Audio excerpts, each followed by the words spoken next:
ሰውየው የሚስቱን ድመት በጣም ይጠላው ነበር። ታዲያ አንድ ቀን ሚስቱ ሳታየው ድመቱን አውጥቶ ለመጣል ይወስናል። እናም በጧት ተነስቶ ድመቱን 20 ኪሎ ሜትር ያህል ራቅ አድርጎ ይጥልና በደስታ ይመለሳል።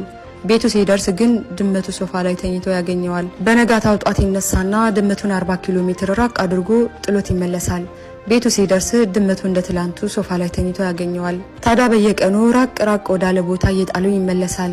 ድመቱ ግን ሁሌም ቀድሞት ቤቱ እንደገባ ነው። ታዲያ የሰውዬ በመጨረሻም በጣም ይመረውና ድመቱ አያውቅም ብሎ ወደሚያስብበት ሩቅ ቦታ ሊጥለው ይወስናል። ብዙ ኪሎ ሜትሮችን ከተጓዘ በኋላ ወደ ቀኝ ታጠፈ፣ ከዛ ወደ ግራ፣ ከዛ ወንዙን ተሻግሮ ወደ ቀኝ፣ ድጋሜ ወደ ግራ፣ አሁንም ጥቂት ተጉዞ ወደ ቀኝ፣ እንዲህ እያለ የሆነ ቦታ ሲደርስ አሁን ተገላገልኩ ብሎ ድመቱን ይለቀዋል።